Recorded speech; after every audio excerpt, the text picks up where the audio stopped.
we'll just let a few more people come in from the waiting room here, and we'll get started. Um, okay, my name is Alan Levine, the Executive Director of Hasbara Fellowships. Thank you all for joining us. We have been doing our these leadership sessions here for a few years, and as almost everybody on the call knows, but I'll say for those watching the recording at Hasbara, we really are focused on college campuses. Our mission is to empower Jewish student leaders in the fight against anti-Semitism and the fight against anti-Israel propaganda on our college campuses. And what we do primarily is take students to Israel, and while there, learn about everything you need to know to come back to campus and fight back against the propaganda, the noise, and share the facts in an effective way. And we've been doing these Zoom sessions as an opportunity to do follow up, to educate ourselves, educate each other, and to engage with some of the brightest minds and leaders in Israel. And so today we have Elliot Chodoff, who I will hand it over to in a moment here. But Elliot, you've been speaking to our Hasbara groups for a couple of decades now, and Yes. you're reserved IDF major and now retired professor at the University of Haifa, which we're happy you retired from being a professor because you can speak to our students more, I think, at least so far. And Yes. it was great to be with you in May. We were together in Haifa with our Hasbara delegation while we were in town. And then you were going to be with us for 2 days in the north of Israel in June. Right. But of course, that delegation was canceled because we were set to fly to Israel 2 days into the 12-day war with Iran, which is the topic at hand here, and that is really what we want to talk about. So before we dive in, though, I just kind of want to say and just to introduce the session here, just take a step back and just remember that really we're all in this together. Israel, Jewish communities around the world, certainly Jewish students. Really, we're fighting a what is a 8-front war. It's called, and one of those fronts is around the world. And it's all connected, as we'll talk about in a moment. And I wanted to take a minute just to, before we talk about Iran, just mention a name that I think everybody should have in their minds during this time, and that's Karen Diamond. Karen Diamond is the lady who has now succumbed to her wounds, unfortunately, and passed away after being a victim of an attack at a pro-Israel rally in Boulder, Colorado. And unfortunately, not the first death here in the United States as a result of anti-Semitic violence. Of course, we saw the heinous murder in D.C. Back in May, outside of the Jewish Museum there, as everybody knows. And I just want to take a moment to mention her, and I think just to remind us of why we do what we do. I mean, we're talking about Israel here, and we're talking about Iran, and that's sort of the topic at hand today. But just to remember, we're all connected, and we're all here to fight back against that. And so I want to thank all the Hasbara fellows who were here, those watching on the live stream and the recording, and just thank you all for participating in our mission, students, parents, donors, everyone who fights back against this every day. It's an honor to do it together. And so thank you. So I do want to dive into the Iran topic, and we'll hand it over to our speaker here, Elliot. But I do want to just kind of frame it this way, Elliot. I think the biggest question on everyone's mind with Iran is how much was the damage to their nuclear project? Did we win? I know that's a bit of a simplistic way to frame it. Um, Okay. and maybe I'll frame it this way, is our reaction, at Hasbara, we were updating our Twitter feed, and um, our reaction, first thing that came to mind, and we saw some others do it. I saw Minister Ron Derber do it. We posted the bracha shechayanu. We said, America's bombed the nuclear reactor. Shechayanu. We've been waiting for this Of course, that's the Jewish blessing of when something, a momentous occasion. It's something we've been waiting for Right. decades now. And my question for you is, did we overreact? So first of all, no, I don't think it's an overreaction, but we keep saying Shehecheyanu because it's that's not the last word. It's today's word. So the end. I'll answer your two questions and then sort of go for the deep dive on it. Your Sure. first question is, how much damage was done, and the answer is significant but not sufficient. And the second question is, did we win? And the answer is yes, but the question is, what did we win? And from there, I want to go sort of into it, starting with the fact that the term 12-day war is a misnomer. I mean, with all due respect to President Trump, and I'm absolutely with you on the Shehecheyanu of America bombing the nuclear facilities, it wasn't a 12-day war. The war didn't start on June 13th, and it didn't end 12 days later. The war with Iran started in 1979 with the rise of Khomeini and the Islamic Republic, at which point they declared war, if you could call it that, on both the United States and Israel and the West in general. Their rhetoric of death to America, death to Israel goes back to then. Let's keep in mind that already in 1979, they took over the American embassy in Tehran. They took hostages. In the 1980s, their agent, and I'll talk more about Hezbollah in a moment, but their agent, Hezbollah, not their proxy, but an organization that was established by the Khomeini government, blew up the American embassy in Beirut twice, blew up the Marine barracks, and killed 241 Marines in Beirut, launched other attacks, certainly against Israel. I'm emphasizing the American ones.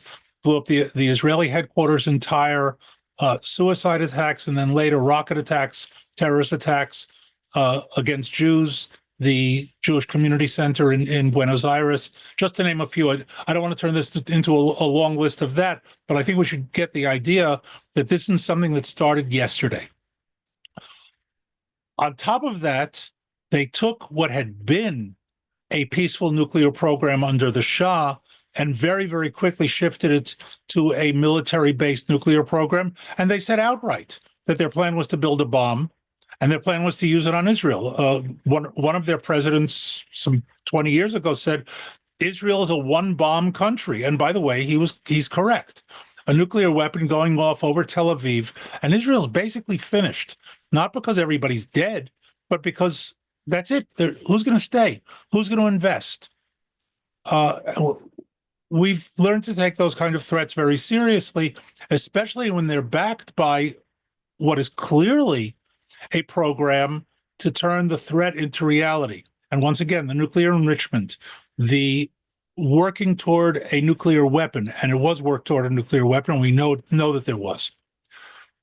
A ballistic missile program, of which we saw a good part of it over the past month, over the past year, but in the past month in particular. In other words, all of these things are simply additional evidence to back up what we already knew.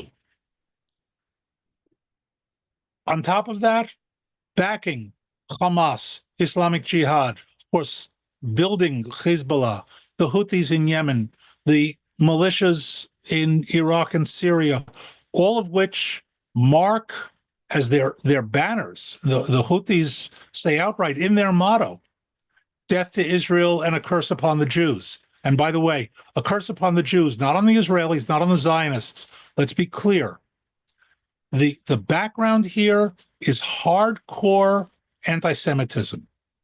By the way, I have to, not by coincidence, anybody who hasn't read this, and I'm sure none of you have, he says it outright. The Jews are the enemies of Islam, America is the enemy, Israel's the enemy, and they all need to be eradicated. So that's the background.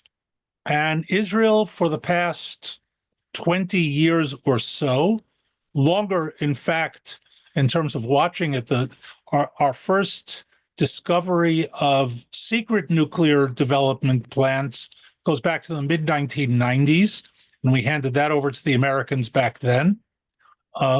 There have been memes going around, and they're 100% correct. Not all memes are correct. This one is, if you have a peaceful nuclear program, why do you have secret facilities and why are you building them in the bottoms of mountains?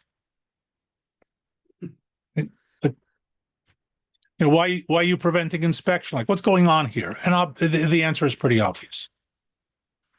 For a variety of reasons, good and bad, Israel did not strike at Iran over the past 20 years. And I say good and bad. I think there were times when it might have been more opportune, but it doesn't really matter. Going into the period that we're in now, Iran as the center, as the driving force behind a good deal of what's happening, and if not the driving force, the facilitator. And I want to make clear, I'll say again, Iran is the driving force behind Hezbollah. It was a facilitator of Hamas and of Islamic Jihad. October 7th overturns everything. Now, it's not my purpose to go into what happened on the 7th and the immediate aftermath, but paradoxically, October 7th brings us to where we are today. First of all, the defeat of Hamas. Now, we can argue, is Hamas finished? Is it not finished? The military capability of Hamas has been destroyed by the IDF. Is the job done? The answer is no. Maybe after this we can talk about what's happening in Gaza and that sort of thing, but Hamas as a threat, in other words, if your narrow sense of what Israel needs to do in Gaza is make sure that Hamas does not have the capability to do October 7th again, Hamas today does not have that capability. If we're not careful, will they have it again in 2 or 3 or 5 years? The answer is very possibly. But today, July 2nd, 2025, Hamas is not a player on the military strategic level. It's a player on the terrorist guerrilla level inside of Gaza. In the course of the year plus after October 7th, we degraded Hezbollah and ultimately defeated them on the battlefield. This was critical in setting up the Iran campaign because one of the things that we knew, and there was no secret, that Hezbollah's rocket capability, which I estimated in the 300,000 range, official estimates were lower, and here I'm just going to say parenthetically, official estimates of things are always low, and not because they're stupid, not because they're bad, but because official estimates are based on what they know. Unofficial estimates are based on what I know and what I estimate I don't know. Okay, and I want to emphasize that point in here and just mention I've been an officer in the IDF and I still serve on active duty. I've been in office for 40 years. I'm not an intelligence officer. I have subordinates who say I'm not an intelligent officer, but that's a whole different question. I'm a consumer of intelligence, working in operations for the most part. And what that means is that when I get an intelligence report from the intelligence services, I look at it, I incorporate it, I take it seriously, and then I ask myself, what don't they know that I need to factor in to what I'm doing? So once again, my estimate, they had something like 300,000 rockets. We know that they had a doctrine of firing 3,000 to 5,000 a day into Israel. That would have been devastating. And part of their purpose, and one of the reasons, not the only one, that Iran built them up to that capacity was so that they would be the retaliatory strike capability, in addition to Iran's capabilities, against Israel if Israel struck Iran. In the course of the past year, we eliminated that through, again, operations, some of which were small and quiet and erosive and corrosive over the course of the year. And then the major operation that began with the pagers. And here again, I'm not going to repeat the entire thing that went on, but in the period of the high-intensity war campaign against Hezbollah, we have completely destroyed their immediate capability of striking against Israel. They can fire a rocket here and a rocket there. But case in point, while we were striking Iran, Hezbollah basically said, we're not getting involved in this. This allowed Israel to begin to plan a serious operation against Iran again, that started on June 13th. In addition to that, two other factors, military factors, and I'll go into the triggers. One was the fall of the Assad regime and the fact that now Syria, willingly, unwillingly, happily, unhappily, is now an open air corridor from Israel to Iraq and from Iraq to Iran, something that didn't exist a year ago. And in the two strikes that Iran launched against Israel in the course of the year, I'm talking about prior to the June campaign, where they launched hundreds of ballistic missiles, the strikes basically failed. And in retaliation, the Israeli Air Force stripped Iran of its most sophisticated air defenses. So this essentially sets the playing field for Israel to be able to make the decision in relative comfort, and I choose my words carefully, but in relative comfort to say we can now launch a strike.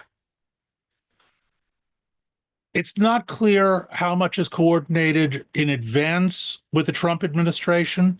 Is it a coincidence that President Trump gives them a 60-day ultimatum and June 13th is 61 days later? I don't believe in coincidences. There are talks going on all the time. Do the Americans understand that these people are master negotiators to get nowhere? By the way, we're seeing the same thing with Hamas. And I'll just say this parenthetically, because of all the talk about negotiations, there is no such thing as we are close to a deal in negotiating. You're either there or you're not there. And America has not internalized the lesson, but learned the lesson over the years in dealing with all sorts of characters, going back to Vietnam and even earlier, and through Yasser Arafat, recently with Hamas. Close to a deal means you haven't got a deal. A deal means you've got one. And the Iranians were, yes, yes, yes, yes, yes, but no. Yes, yes, yes, yes, yes, but no. And that was also very much part of it. And as well, the statement, the vote by the International Atomic Energy Authority in a couple of days before the 13th, saying that Iran was in significant violation of its agreements with the agency in terms of its nuclear program. In other words, this is the first time in history that the IAEA came out solidly and officially saying that Iran is basically cheating, something that we all knew, but here it was official as well. That sets the stage for the operation. Now, the operation itself, I have to say, in retrospect, it all looks good. When you're planning and sending it out, it's a really gutsy thing to do. You don't know what's going to be. And I can go back to, for those who are familiar with the airstrike that started the Six-Day War, the Israeli strike on the Iraqi nuclear reactor in 1981. It's all brilliant in retrospect. When you're planning it and saying, okay, we're going, it could be brilliant, but you could end up falling flat on your face. And that's something that we tend not to think about if it succeeds. In this particular case, it succeeded beyond all expectations. The opening strike on that very early Friday morning that essentially decapitated the Iranian Air Force leadership, took out a good part of what was left of its local air defenses, nuclear scientists, and other targets along the way, and essentially laid the country bare to Israeli strikes. And here, I just want to correct the terminology. After the first couple of days, the Israeli Air Force didn't have air superiority over Iran. It had air supremacy over Iran. In other words, the air belonged to the IAF, to the Israeli Air Force. And with that, for just under 2 weeks, Israel struck basically at will. The target lists went on. The intelligence once again proved itself very, very capable of marking targets, both targets long-term and in real time. And here I have to also mention the Mossad operation that obviously didn't start recently, building a drone manufacturing plant in Iran and launching drone strikes from within Iran against Iranian targets. This was not a let's wake up in May and decide to do this. Is very similar in its depth to the Beeper operation against Hezbollah, which was years in the making. Part of the great success. There were reports, and I won't comment on them, only mention them, that Israeli special forces operated in Iran as well. I would not discount them, and that's all I'll say on the subject. But the result was that within a few days, Israel's basically doing over Iran what way beyond what it planned to do. And here I just want to mention two groups who are very often skipped over in these kinds of operations. The pilots deserve all the credit they're given. Hitting targets, getting there, getting back, despite Iranian claims to have shot down F-35s, including that, if you saw the AI-generated picture of the F-35, about the size of a Star Wars Imperial destroyer. We didn't lose a single plane. We didn't lose a single pilot. And that is a credit, first and foremost, to the pilots, for sure. But there are two other groups, as I said, that need to be mentioned here. One are the planning and operations staffs who put it all together. In other words, getting the planes to the right places at the right times with mid-air refueling and all of that. That doesn't happen automatically. And the unsung heroes of this are the ground crews who made sure that those planes made it there and back without losing pieces along the way. And here, anybody who's familiar with air operations knows losing planes to maintenance failures is a typical and very common reality in terms of a few percent, whatever. Here, it simply didn't happen. So anybody who's been to Israel will appreciate this. Everything worked exactly as it was supposed to, and that in and of itself is miraculous. On the receiving end, they started firing ballistic missiles at Israel. By the way, not surprisingly. And here I did a podcast on this. By the way, I should mention I host a podcast called Conflict Uncovered. I did a podcast on this, and I'll just mention one part of it. I absolutely reject the attitude of woe is us, they're shooting at us. Of course they're shooting at us. We attacked their country justifiably, legitimately, with all of the justification out there. But did we expect them to roll over and play dead? No. Part of the price of doing that was knowing that they were going to strike back at us. Now, did they strike at civilian targets explicitly? Yes, that's a war crime. Hospitals, yes, war crime. For sure, all of that. But to say, oh my God, they're shooting at us, we didn't do anything, simply falls, and in the context of Hasbara, that just opens the door to responses that allow the other side to belittle what you're saying. The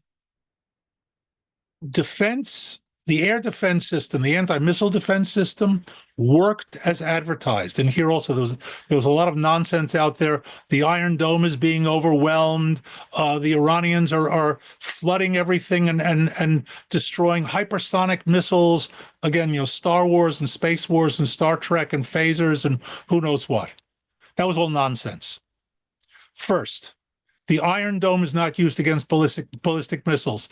It's an anti-rocket system, and it was simply not in use. In other words, it wasn't overwhelmed. It was inappropriate. The only time the Iron Dome was used was when large pieces of ballistic missiles after interception were still in the air. Occasionally, an Iron Dome was fired at it to break it up so that something the size of a grain silo didn't fall into a populated area. But in terms of interception, the Iron Dome was not used. What was used primarily was the Arrow system, with support from a couple of others, including the Patriot and the THAAD system.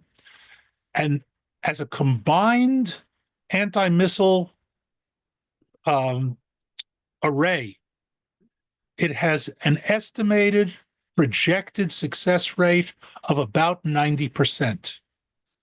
In fact, 86% of the ballistic missiles were intercepted.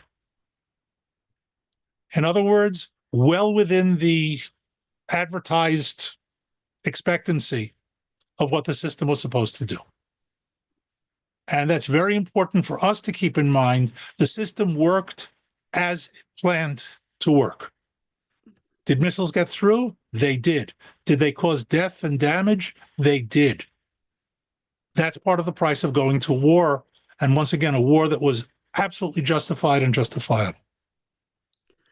If I can, thank you for that Yes, kind of the recap and the background, and I want to dive in a little bit to the nuclear program itself, and why are we hearing that's what I was getting to. Yes. different reports, and what really did happen, and what do we go from here, and if we don't know where to go from here, what factors are you going to be looking at to kind of try to Okay. clarify your read as time goes on here?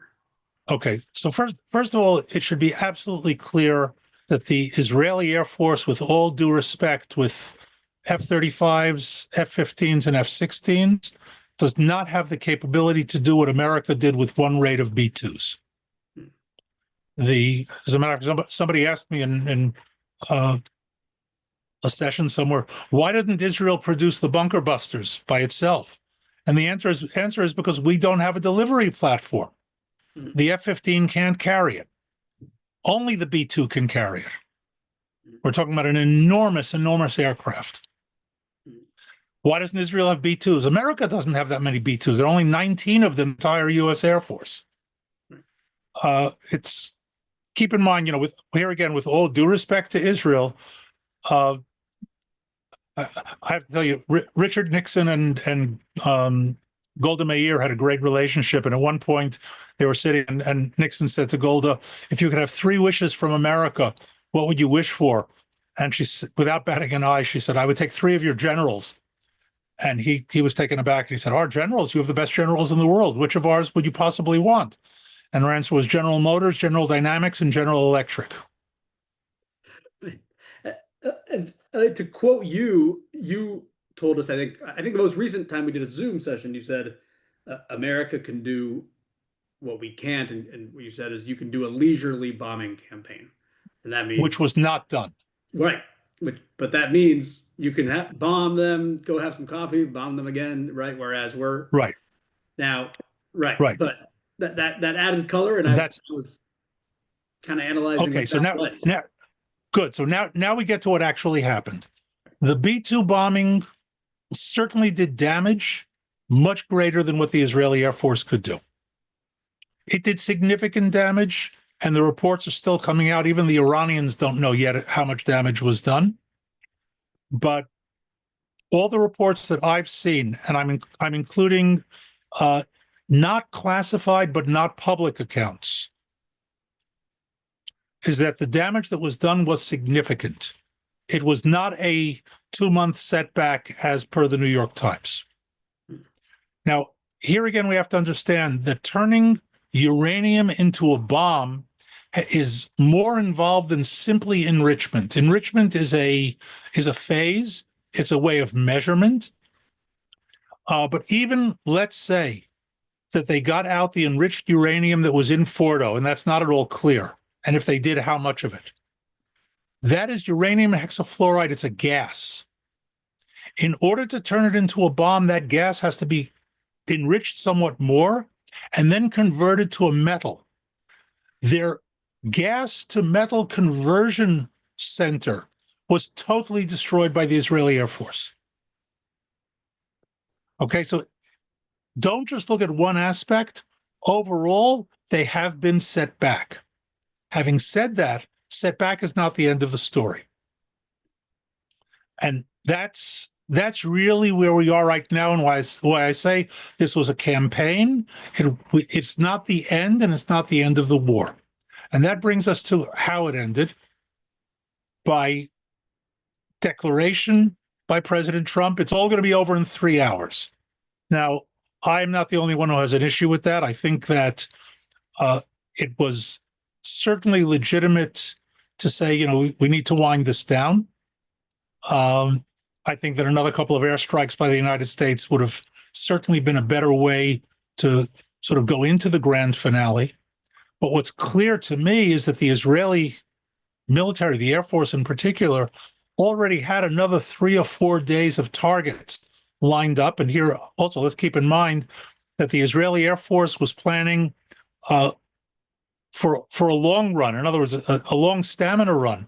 We weren't sending all of our planes every day. You can't. The Air Force doesn't have that capability. So planning a sort of phased campaign over the next few days, that we're suddenly told, no, it's over in 3 hours or 4 hours, whatever it was. A massive airstrike was launched that Trump condemned publicly. It was launched before the end of the ceasefire, but after he had made the declaration. And for a very simple reason. The Air Force said, look, if it's going to be over in 4 hours, we don't have to plan over the next 3 days. Let's hit as many of those targets as we can right now. But, and here's the big but, it left the nuclear program not destroyed.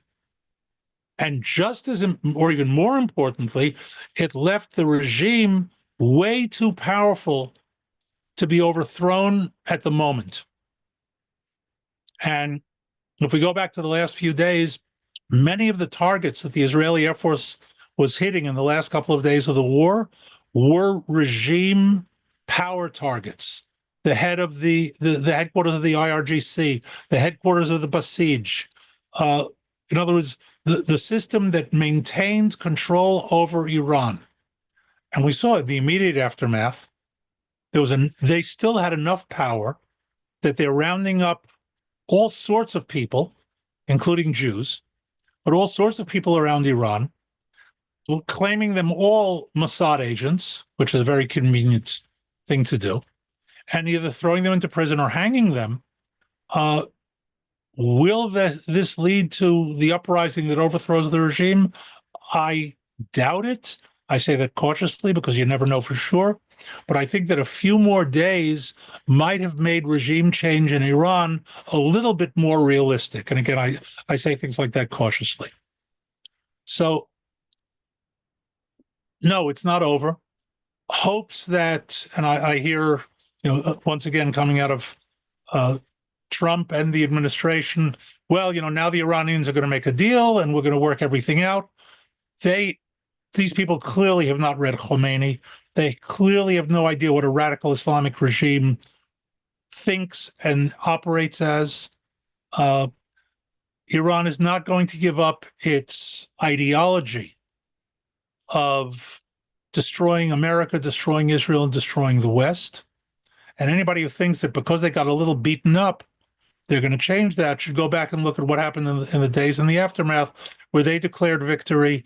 They said they destroyed Israel, that there were actually demonstrations in Tehran condemning the government for agreeing to the ceasefire because they were convinced that Israel was on the verge of destruction, as per Al Jazeera and propaganda.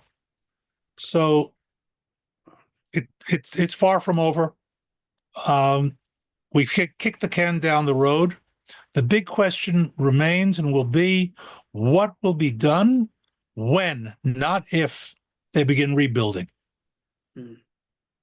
Interesting. And Elliot, I would guess that, correct me if I'm wrong, maintaining that air supremacy or at least air superiority is going to be a top priority here. I mean, we've seen those who've been paying attention. It's been what, about a decade really that the IAF could fly over Syria and Lebanon without a problem, or right, and at least parts of Syria.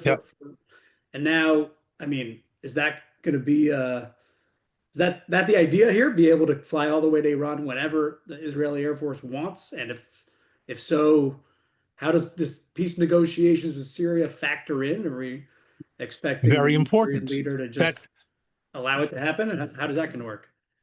Okay, so Get first it of in here. all, Jolani of Syria has no love for the Iranians. Right. And we could see call it a marriage of convenience, where we cut him some slack. He agrees to some sort of security normalization. We're not talking about peace. I don't plan on being able to go to Damascus and have hummus for lunch anytime soon. Mm. But um, but at least on the mutual or mutually agreed point that he can't deal with the Syria with the Iranians, and we can, uh, saying, you know what, I'll stay out of your way. And here, let's also keep in mind, it's not that he has a great deal of capability to stop us, but what was there under the Assad regime and what he does have the capability to do is warn the Iranians if our planes are flying over in their direction. Mm. And that becomes critical.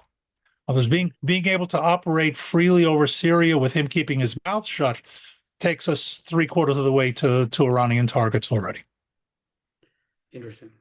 Um, I want to open it up here to Q&A, if which I'll ask one more Sure. question. And in the meantime, if anyone has a question, feel free to just raise your hand. You can do that clicking at the bottom. There's the react button and just click the hand, or feel free to put it in the chat. And I've got some questions coming via email too. So feel free to Okay. start raising those hands and putting in the questions. But and I want to ask you just about, this narrative. It's well known to everyone, on the call, and I saw it written up pretty well. I'm trying to remember who wrote this, but the idea that Sinwar and October 7th was really the beginning of the end for the Iranian regime. And I mean, I know you just said, well, it's not over, but but it does seem that maybe that's true. I think we're all hoping it. Um, I wonder if you have a comment on that. And also, what one thing you taught us a long time ago is Hezbollah is really an agent, right, of Iran. Hamas was Correct. more of a client, right? And Correct. Yes. I wonder if I've been dying to ask you this for probably since October 7th. Is there some regret in Iran saying we shouldn't have trusted those Sunni, of course, Iran, the Ayatollah being Shiite, and really Hamas being the one Sunni terrorist proxy or client? Is there a regret there? Was there any sort of um, factor or a dynamic there that motivated Sinwar to step out of line and do things on his own terms and his own timeline? And I wonder how the Iranians are thinking about that now and how it might affect their strategy going forward. Well, first of all, my guess is that right now they're rather disappointed that October 7th happened. Mm. But of course, that's with their unfortunate 2020 hindsight. They've been severely beaten back. And by the way, this is the gift that keeps on giving. Hezbollah is now in more trouble after the defeat of Iran uh, in the 12-day campaign. Their liaisons have been killed. Hezbollah is in deep financial trouble. It's not getting money from Iran right now. So there's a sort of cycle built into that. I don't know how much they're saying it as a Sunni Shiite issue, but I think that they expected more coordination from Sinwar, and Sinwar reached the point where he believed he could get away with it. There are all sorts of theories of why he chose that particular date and that particular time. But I think that he miscalculated. I don't think, I know he miscalculated. He played it with a certain amount of wishful thinking. And by the way, that's very common among people who start wars. Wishful thinking, undue optimism, thinking that everything's going to fall into place as it should. He had a commitment, for example, from Nasrallah for Hezbollah to join, but he didn't tell Nasrallah in advance what the date was. So Nasrallah was caught by surprise just as much as everybody else. And by the time he got his act together, there were 200,000 Israeli troops on the border. So there are a lot of pieces, things sometimes fall on those kind of quirky issues. Um, the Turks apparently tried to talk Sinwar out of it, and he didn't listen to them. So, yeah, he was a loose cannon. Yes, he jumped without coordinating. On the other hand, you could argue that if he had told Nasrallah, we may have learned about it because we were so connected into Hezbollah that might have given it away. These are all the imponderables, but the ultimate result, I'm tempted, and I'll say it in a closed setting, although I can back this up even in an open one. Imagine what Hitler is thinking at the end of April 1945 in his bunker, where his 1,000-year Reich is about to come crashing down after 12 years. What are his regrets? So, the Iranians aren't there. They're not there yet. And they still believe they're true believers. For them, this is a setback. And not the last word. Now, it could be leading to it, but we don't see that there yet. I also want to remind, and I know you've heard this from me, for all those who are hoping for regime change in Iran, one of Eliot's iron laws is that uprisings and revolutions succeed when the rebels have more people willing to die than the regime is willing to kill. And this regime is willing to kill a lot of people to stay in power. So interesting. Okay, a lot to think about. Let me open it up for some questions. I'll take one from the chat first, and then we'll go to Roy. Which, Roy, if you want to start just turning on your camera, please. So here's one from David Vackman. Thank you. So, given the current geopolitical shifts in the Middle East, what do you see as the most underreported threat or opportunity that students and young leaders should be paying closer attention to? the greatest unreported threat right now is Turkey. Okay, we need to keep in mind that Erdogan is Muslim Brotherhood, just as Khomeini was, just as Al Qaeda is, and ISIS. They all draw their ideology from the same place. Of course, Turkey, member of NATO, he's a little bit constrained, but in the past couple of years, he's shifted publicly much more radically against Israel, and he's a major player in Syria. So that's a wild card that I think is important to keep an eye on looking into the future. Interesting. Okay, we have a question from Roy. Roy, go ahead. If you want to just introduce yourself, tell us where you are. Hi, my name is Roy Epen. I'm a physician in Montreal in Canada and a supporter of Hasbara. I'm Christian, and I'm a strong supporter of the Shah.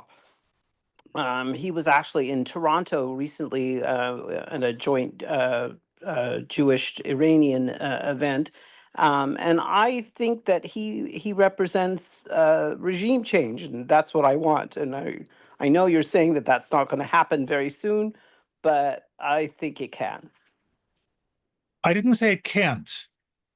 And here I will also say that these things happen very often with no warning. So I'm hesitant to come down hard and say it's not happening. I won't say that. I don't see the indicators yet, although they can certainly coalesce very, very quickly. It still has to come ultimately from the ground up. Let's keep in mind that, and I am making no qualitative comparisons here whatsoever. Khomeini was in Paris when the uprising overthrew the Shah in 1979. In other words, he came in and sort of took over from an already overthrown system. And the Shah, as you refer to him, is not going to overthrow the Ayatollah regime.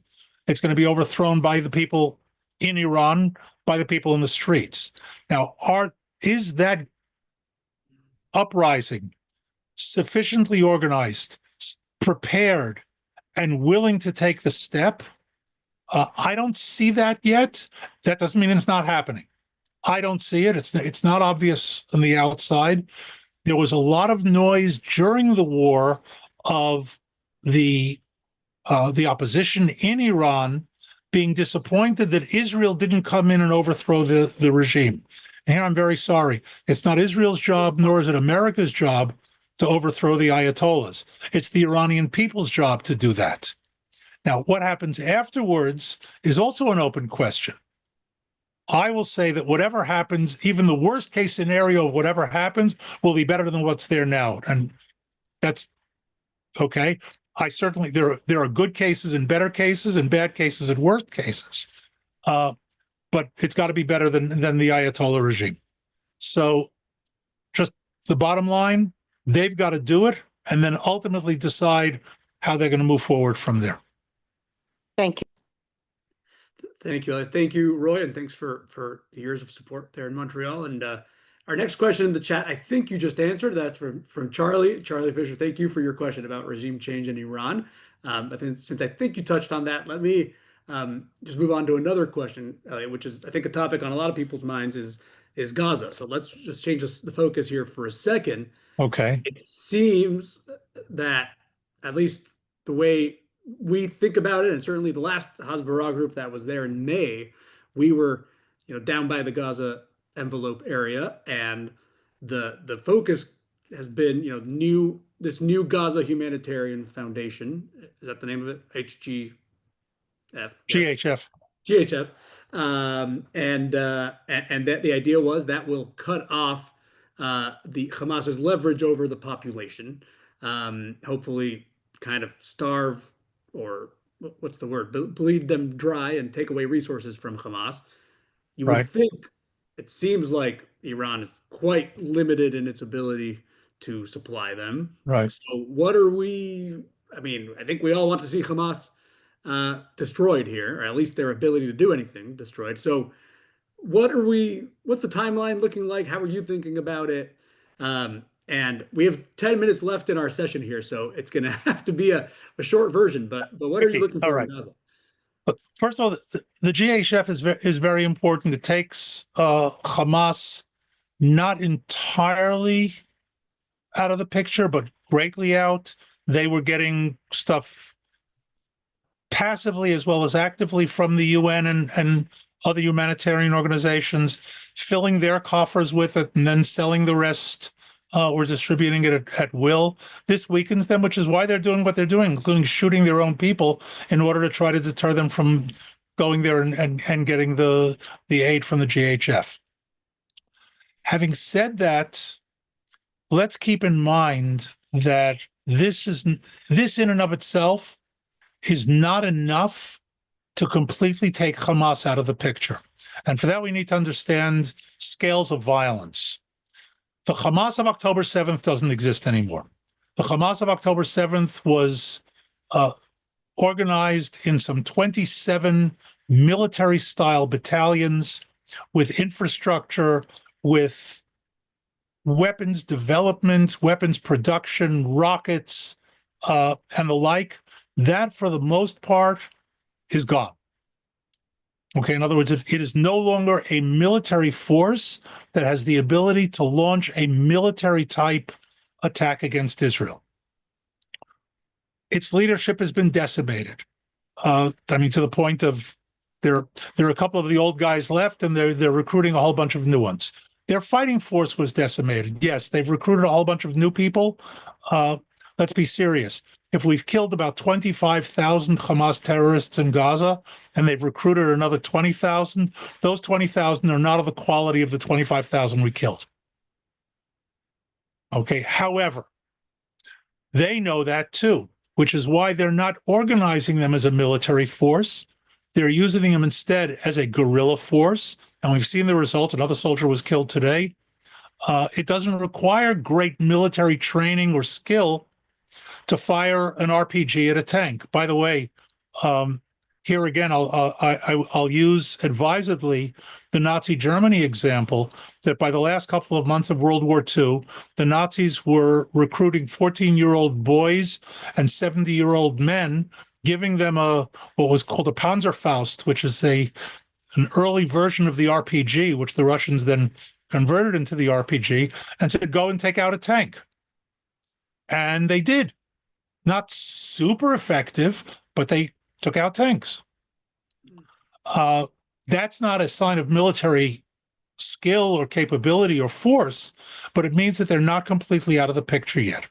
More importantly to the question about the GHF and Hamas control or influence over the population, it requires even less skill, organization, and force for Hamas to be the thugs that they are vis-a-vis the Palestinian population of Gaza.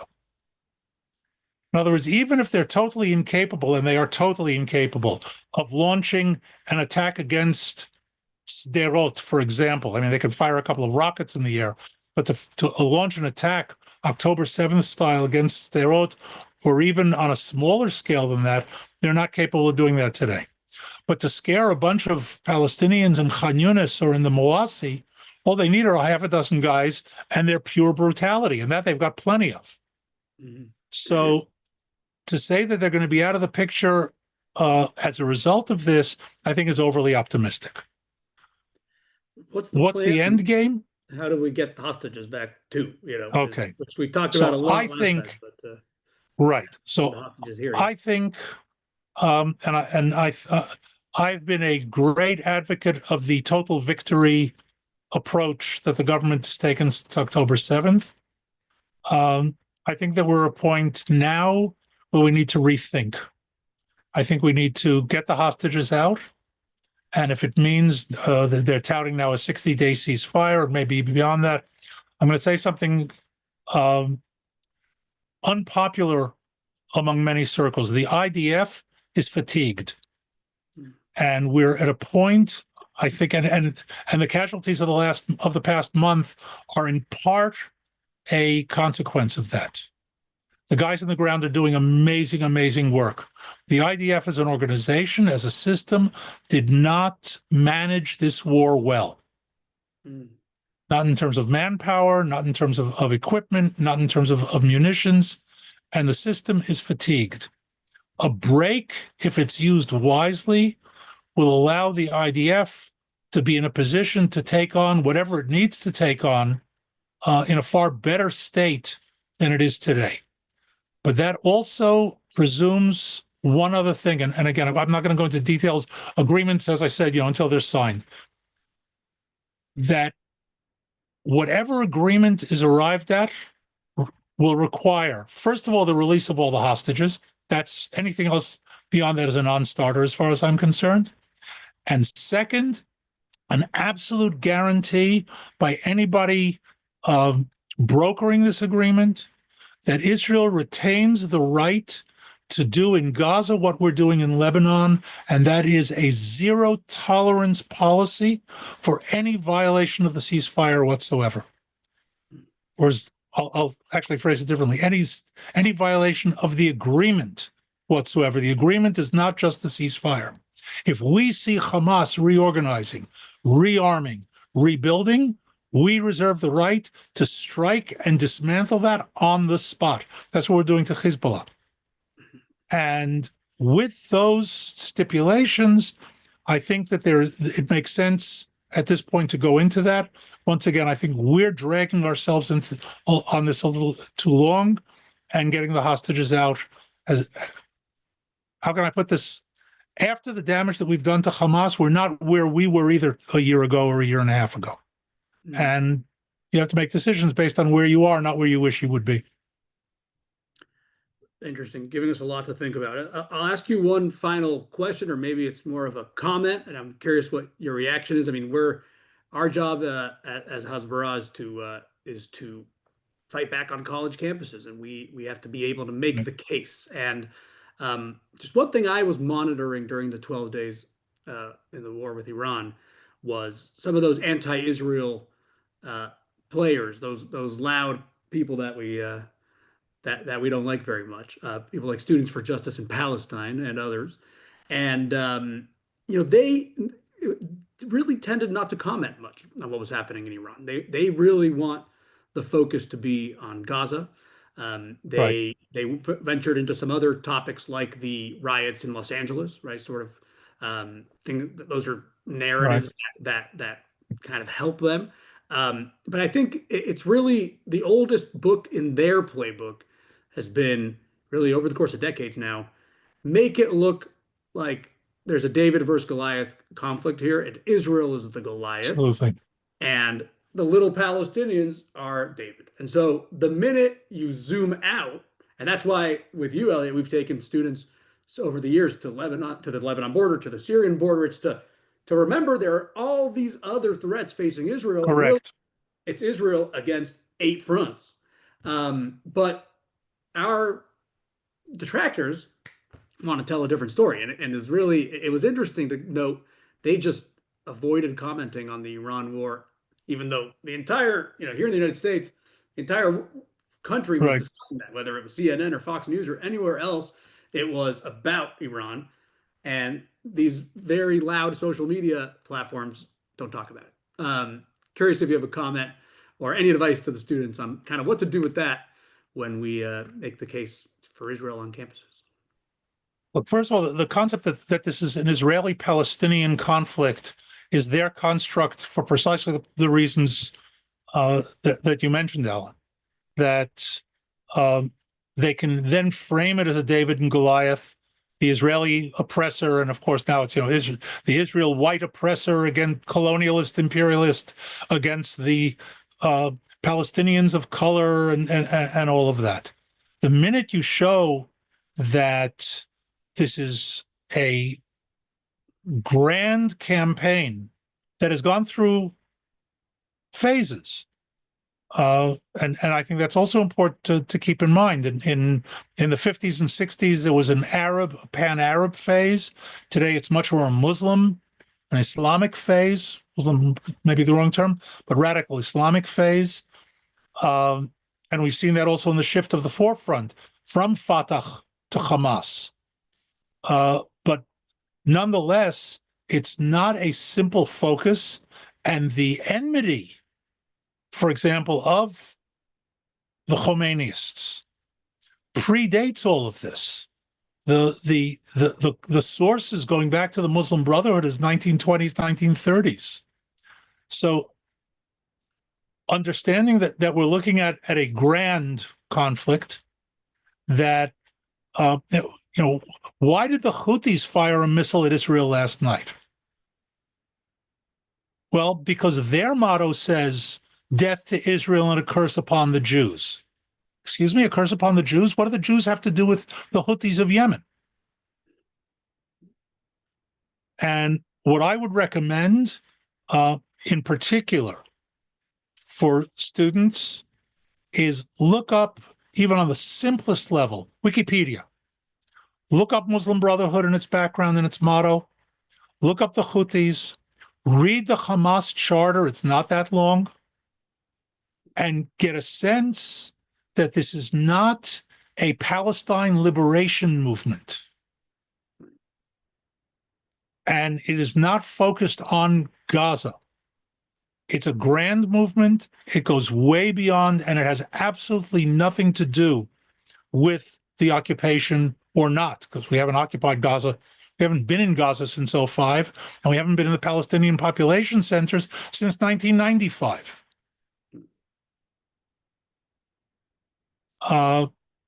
And those are important points to keep in mind, that the facts simply don't support their argument. Thank you for that. And that's a great way to kind of, I think, great thought to leave with here. And obviously we're now in this middle of summer, but when we get back to campus this fall, we're going to need to be ready for It'll what's still thrown be at us. hot. And, yes, they'll make sure of it, and we'll be prepared. And just in the meantime, before we wrap up, I do just want to announce to everyone, Hasbara is going to Israel August 4th. June, unfortunately, was during the Iran war, and Ben Gurion Airport was closed. But we are planning on going, and we And I'll see you. yes, and you are booked, I believe. I don't have the Yes. itinerary in front of me, but you'll be speaking to the students, and thank you for that in advance. And just for all students to know, if you've been a Hasbara fellow, please refer other student leaders. If you're not on a college campus anymore, but you have kids or grandkids who are student leaders on campus, we're open and planning to go to Israel on August 4th, and so please keep that in mind, and also we put Elliot's podcast in the chat as well. So if you click on the chat button, it's Thank you. there, and that's Conflict Uncovered, which you can find on Spotify, right, Elliot? I think I listen on Yes. Spotify, but Yep. I guess all Yes. podcast platforms. Oh, yeah, it's out there. Conflict Uncovered, and so hope you'll check that out. And well, thank you. Thanks everybody for joining us, and thanks for being a part of what we do. And Elliot, thank you. My pleasure. See you soon. Thanks again.